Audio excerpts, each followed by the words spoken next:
Hi friends, আমি চলে এসেছি কার্তিক আমার নতুন ইউটিউব চ্যানেল টু সাইড কিচেনে। আজকে একটা নতুন রেসিপি নিই।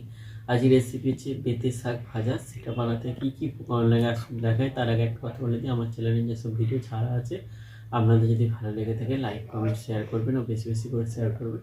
আপনি যদি আমার চ্যানেল নতুন হয়ে থাকেন প্লিজ সাবস্ক্রাইব করে দেবেন, নিচে বেল নোটিফিকেশানটা অল করে দেবেন যাতে আমার ভিডিও আপনাদের কাছে আগে পৌঁছে যায়। তাই চলুন বেতে শাক ভাজা রেসিপিটা বানাতে কী কী উপকরণ লাগে আসুন দেখায়।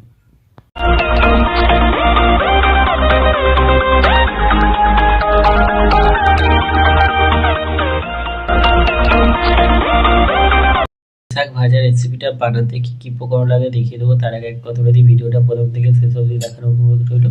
তার জন্য রেসিপিটা শুরু করি। এখানে কিছুটা পেঁপে শাক ভালো করে বেছে ধুয়ে নিয়েছি। তার জন্য রেসিপিটা শুরু করি। গ্যাসটা জ্বালে কড়াটা বসিয়ে দিই। কড়াটা গরম হয়ে গেছে, কড়াই তেল দিয়ে দেবো। তেলটা গরম হয়ে গেছে, এর মধ্যে আলু আর বেগুনটা দিয়ে দেবো। নুন দিয়ে দেবো, হলুদ দিয়ে দেবো। আলু বেগুনটা ভালো করে ভেজে নেবো। আলু বেগুনটা ভাজা হয়ে গেছে, এটা তুলে নেবো। তেলের উপর দিয়ে দেবো কালো জিরে, 4-5টা শুকনো কাঁচা লঙ্কা আর একটা শুকনো লঙ্কা। ভালো করে আগে একটু ভেজে নেবো।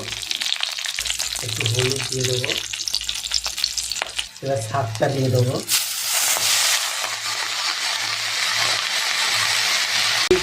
ঢাকা দিয়ে দেবো। এই নুন দিয়ে দেবো একটু। ভেজে রাখা আলু বেগুনটা দিয়ে দেবো। ভেজে রাখা আলু বেগুনটা দিয়ে দিচ্ছি। ভালো করে এবার নেড়ে চেড়ে ভেজে নেবো ভালো করে। আলু বেগুন দিয়ে বেতে শাক ভাজা রেসিপিটা হয়ে গেছে, এটা নামিয়ে নেবো। বেতে শাক ভাজা রেসিপিটা হয়ে গেছে। এই রেসিপিটা যদি আপনাদের ভালো লেগে থাকে লাইক কমেন্ট শেয়ার করবেন, বেশি করে শেয়ার করবেন, প্লিজ সাবস্ক্রাইব করে দেওয়ার পাশে থাকবেন। চলুন দেখা হচ্ছে নেক্সট ভিডিওতে। নিত্য নতুন ভিডিও পাওয়ার জন্য আমাদের চ্যানেলটাকে অবশ্যই সাবস্ক্রাইব করে আমাদের পাশে থাকবেন। চলুন দেখা হচ্ছে নেক্সট ভিডিওতে। আর বেতে শাক ভাজা একবার এইভাবে বানিয়ে খাবেন, অবশ্যই খুবই ভালো লাগবে। চলুন দেখা হচ্ছে নেক্সট ভিডিওতে।